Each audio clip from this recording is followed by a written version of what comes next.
Hi everyone, welcome to the Highlights from Ukraine podcast, your daily audio summary of the latest news reported in the Ukrainian media. My name is Artem, and here is the news. 763 days Ukraine stands strong against the forces of the Russian invasion. Yesterday, Russia attacked Kharkiv with air bombs, reports Ukrainska Pravda. In the result of the attack, a secondary school and at least 14 residential buildings were damaged. One person is reported to have been killed and 19 people injured, including 4 children aged between 3 months and 9 years. Mykolaiv was also attacked, but with use of ballistic missile. The Russian forces targeted a local industry facility. In the result of the attack, 8 people were injured. President of Ukraine Volodymyr Zelenskyy visited the borderline Sumy region yesterday. In his evening video address, the president informed that he visited a local hospital which treats wounded military as well as university. The head of state held a meeting with local authorities on the security and economy of the region, from shelters and defense to combating crime and creating jobs. Zelenskyy also held a regional meeting of the new economic policy program Made in Ukraine, aimed at supporting local defense-oriented enterprises. The president also visited the building site of fortifications near the city of Sumy. Germany plans to transfer 10,000 artillery rounds to Ukraine in the coming days, reports Deutsche Welle.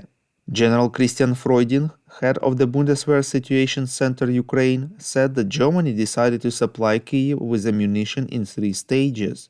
The batch of 10,000 rounds from the Bundeswehr stockpiles, which will arrive soon, is the first stage in this regard. The second stage involves supporting Czechia's initiative to purchase ammunition outside of Europe. As part of this initiative, Berlin will finance the purchase of 180,000 shells, which Ukraine will receive in the second half of 2024. The third stage concerns a bilateral agreement between Germany and the third country, which Freudig declined to name, on the supply of another 100,000 shells to Ukraine starting around the fourth quarter.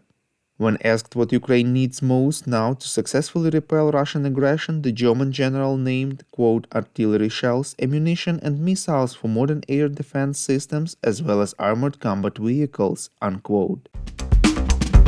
We would really appreciate if you could recommend us to your friends and family, as well as share information on social media.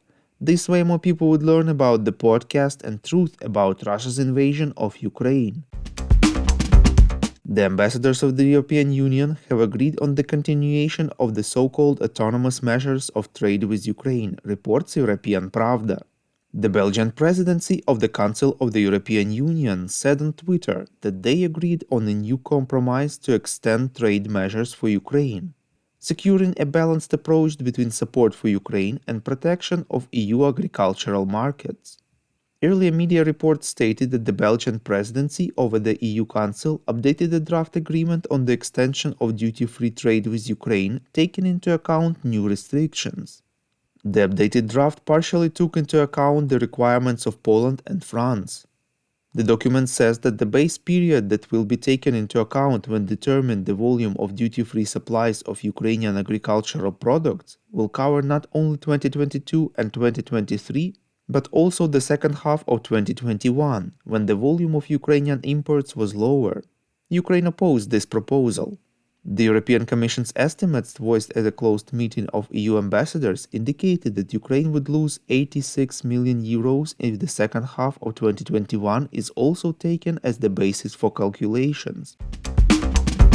Thank you for listening to the Highlights from Ukraine podcast. We're a commercial initiative of just 2 people, and we need your help to grow.